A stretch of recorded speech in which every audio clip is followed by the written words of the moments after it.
Hello, I'm Bianca, 30 years old. It's been a while since this incident occurred, but I feel the need to discuss it while the details are still fresh. Let me begin from the start. The first person I want to introduce you to is my husband, Matt.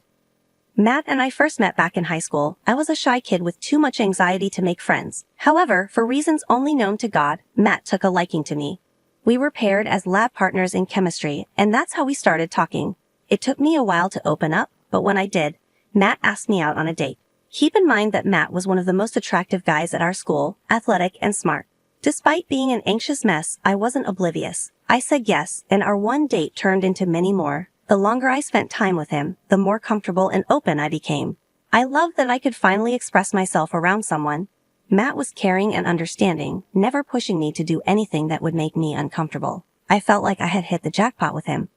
Now, let me introduce you to my mother-in-law, Olivia. Olivia had faced challenges in life. Her husband, Matt's dad, had passed away when the boys were young. She raised them on her own, and I was always in awe of how she managed it. However, the issue was her unbearably overprotective nature, especially towards Matt. The first time I met Olivia, she scowled at me, and her overprotectiveness only intensified over time. She seemed to have a vendetta against me, never missing an opportunity to talk trash. Initially, I didn't pay it much mind, but as it continued, I spoke to Matt about it. One evening at dinner, when Olivia made a rude comment about my appearance as Matt left the room, he walked back in and confronted his mom. He told her she couldn't make such comments and defended me. Olivia tried to downplay it as a joke, but Matt stood his ground, demanding an apology. Even though I knew Olivia's apology wasn't sincere, it felt amazing that Matt stood up for me. I was grateful that Matt had my back, no matter what. Olivia continued to behave the same way even years after Matt and I were together, but it became easier to bear knowing that Matt had my back. The next person I'll introduce you to is Trent, Matt's younger brother. Trent was the only other person who made an effort to talk to me. He took an interest in getting to know me, and being Matt's family, being comfortable around him was a lot easier. We shared a lot of the same interests, and in general, got along really well. Matt was actually happy that I got along with at least one of his family members. For the longest time, I thought I had made a special friend with Trent, but as I tell you the events of the story, you'll realize just how wrong I was. The last person I want to introduce you to is Rachel, Trent's wife, and my sister-in-law. Rachel was the kind of person to bend over backwards to please someone else, regardless of whether the person was right or wrong. When she met Olivia for the first time, they got to talking, and Rachel pretty much agreed with every view that Olivia had about me. Soon, Rachel became Olivia's partner in everything against me. That really hurt me. I mean, Rachel didn't even know me, and she made an effort to get to know me. But she hated me because Olivia did. Over time, I learned to let go of it. Coming back to my relationship with Matt, we decided to get married once we were both financially stable. That took about 3 years after graduating from college. Once we had well-paying jobs and were able to purchase a house, we decided to tie the knot. Of course, Olivia was not happy with that. She tried to sabotage our relationship in many ways while we were engaged. For example, she tried to convince Matt that he was settling for me without ever having gone out with anyone else. She even tried to set him up on dates with other women, which he vehemently disagreed with. That one really hurt. I knew she didn't like me, but to actively try to make her son a cheater, something was deeply wrong with her. At our wedding, Olivia pulled another stunt to disrupt the good mood we were all in. When it was her turn to make a toast, she began to talk about how her son was marrying a woman she disapproved of, and genuinely hoped that he would come to his senses soon and leave me. I cried, obviously, but Matt was furious. He had her kicked out, and for the rest of the night, he never left my side. That incident was what made Matt and me lose contact with Olivia. We didn't speak to her, except for the holidays, for the entirety of the next 2 years. We only saw her at Trent's wedding, and we tried our best to avoid her because, quite frankly, we were happy for Trent. We were trying to celebrate his big day, but somehow Olivia managed to corner us, and she asked to talk. Matt didn't want to give her a chance, but I asked him to let her speak. After all, we could hear her out, but we didn't have to accept what she said. Look, I just wanted to say that I'm really sorry for everything I said that day at your wedding. If you were really sorry, you would have come over to our place and apologized. You had 2 years to do it, but you never did. I felt embarrassed. There was no way for me to behave on my son's big day, and I should have realized that if my son was happy, I should have been happy too. I guess I just didn't have the courage to face you. But we did call you on the holidays and your birthday. Even if you couldn't apologize face to face, you could have done it over the phone. It was just very hard for me. Okay, I'm still owning up to my mistake. I'm sorry, I'm still angry with you, and if Bianca doesn't forgive you, we'll go back to the way we've been operating these past 2 years. I like that Matt allowed me to have a say in it. Unfortunately, I was very big on keeping family close. So of course I told her I forgave her. I didn't want Matt to be estranged from his only parents. Olivia seemed very grateful, and for a while after that, she treated me well. Then, about a year later, she went back to her old ways. This time, Rachel joined her too. They would constantly mock me, be it in things I said or did. It didn't matter because they always found a way to make fun of me. I tried my best to let go of things and kept Matt calm too. I knew that if either of us said or did anything, it would only end with us cutting all ties with Olivia, and I didn't want that for us. But one weekend, Matt and I were rudely interrupted by Olivia, Rachel, and Trent. It was supposed to be a weekend where Matt and I would sleep in and catch up on a bunch of shows that we had started watching. But that plan went out of the window when we heard banging on the front door. I lazily made my way to the door, and as soon as I opened it, Olivia and Rachel pushed past me and walked in. Trent followed them too, each of them holding a box that looked a little heavy. As Matt walked over to the living room, I could see that he was just as confused as I was.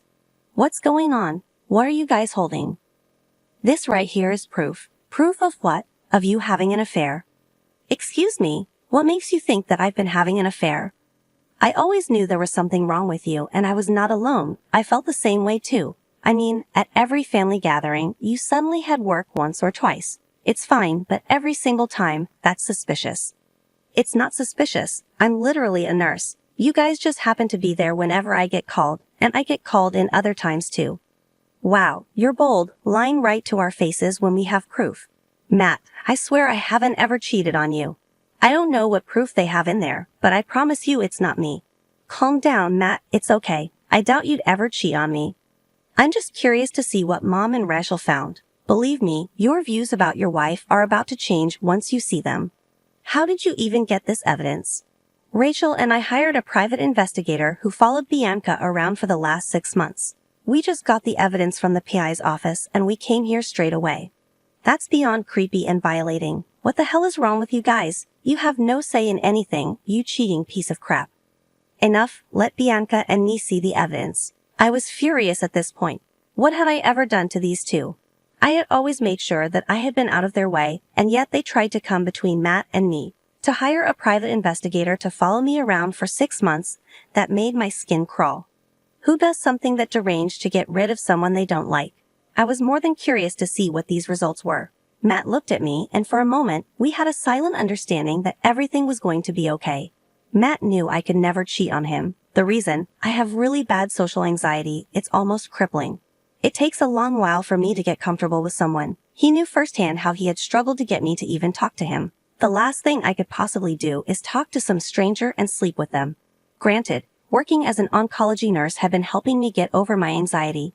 I would come home after work and just shut down for the next few hours. And Matt had seen and dealt with all that from the start of our relationship.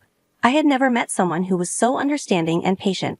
I had always thought that I would end up being single for the rest of my life.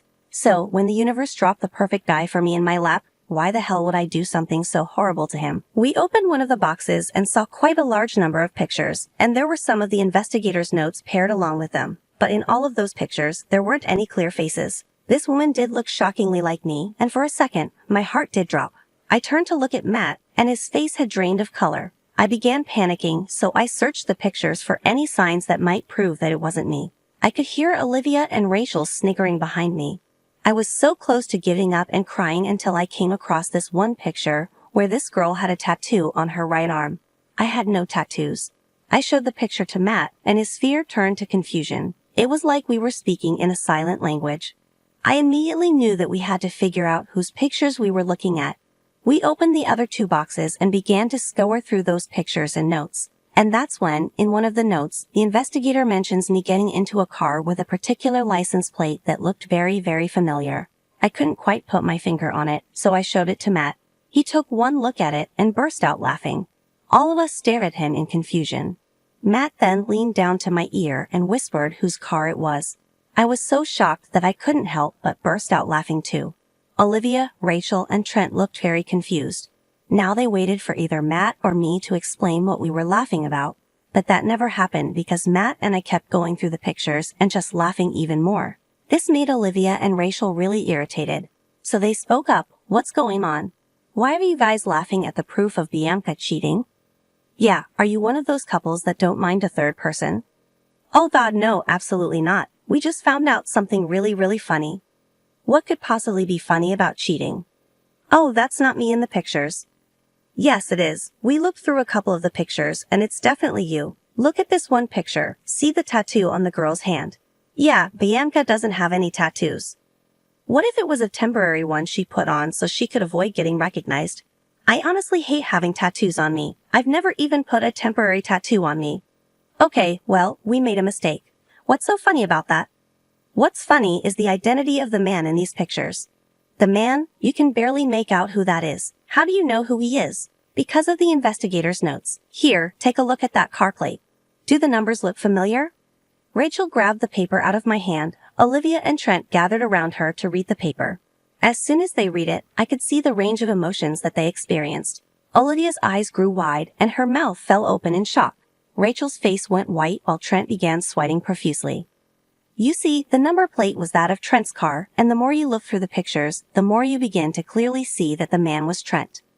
Matt silently passed the pictures over where Trent's face was almost clearly visible, save for either a mask or a pair of sunglasses that he used to cover his face. Now, I didn't know why Trent was cheating on Rachel, but I must admit that it was really sweet to see Rachel's world come crumbling down the same way she wanted mine to fall. I was curious to find out why Trent was cheating, but I decided to just let Olivia and Rachel start the drama. I retreated and stood next to Matt. We were both trying our hardest not to break into laughter. "Trent, what is this? Are you cheating on me?" "Listen, I can explain." "Are you serious? This is not how I raised you." "I'm sorry, but I never loved Rachel to begin with." "What? Are you serious?" "Unfortunately, yeah." "Why? What did I do that was so wrong?" "You didn't do anything wrong, Rachel. I was just in love with someone else from the start." "Who was it?" "Bianca." "Excuse me? What the hell is wrong with you?" "Man, really? You were in love with Bianca? You chose this ugly witch over me. Since when?" "I've been in love with her since Matt introduced her to us. She was just so beautiful and she was calm and quiet. I don't know, I liked that. Plus, when she did get comfortable enough with me, I found out that we shared a lot of the same interests." "Oh God, I'm going to be sick. So, you found someone who looked just like Bianca. I knew you guys were already trying to ruin their marriage. I sort of hoped I could speed it up, and if they did get divorced, I could swoop in and have her. First of all, she is not some property that you can have. Secondly, get the hell out of my house. You are sick and twisted and beyond any help. I hope you rot. Never come back. Never speak to me or Bianca again. As for you guys, Mom and Rachel, I want you out too." "But we didn't even do anything." "You did enough. I entertained your little game, but now I am done. It's beyond disgusting that you hired someone to follow my wife around so you could try and break up my marriage. I want nothing to do with any of you. Out." I can't even begin to describe how queasy I felt. That was the last thing I expected. I just remember Matt holding me until I started breathing regularly. I was disgusted by the way Trent saw me. I had only gotten comfortable with him because he was the only one in Matt's family who actually tried to get to know me. But to find out that he had made that effort because he wanted me was beyond disgusting. Matt was not feeling any better. He was fuming. He couldn't believe that his own brother was capable of being such a creep. He promised me that he would stand by any decision I made regarding everything that happened. I obviously wanted zero contact with all of them, especially Trent. I never wanted to see his face ever again. Of course, Trent did try to reach out to me about a month after everything had happened. He actually tried to convince me to leave his brother. I later found out that he had sent those messages to me after he had gotten divorced and lost everything he had to Rachel. I had blocked him right away then, but when I think back on it now, it's amazing that he possessed that amount of audacity. Anyway, I had to go back to therapy for a while after that incident. I needed a place to vent about my feelings, and since it concerned his brother, Matt would get too wound up about it. He too went to therapy to sort his feelings out. It's been about a year since all of that happened. Matt and I have moved on and are living full and happy lives. We haven't seen or heard from Olivia or Rachel since then. I hope, if not anything else, that they learn to never meddle in anyone else's life. Back then, I was a mess after finding out what Trent thought about me, but now I'm at a place where I can laugh at it. I'm glad I came out of it strong, and even more glad that Matt and I's relationship also grew stronger. Always make sure to be kind to all those in your life. Thanks for listening.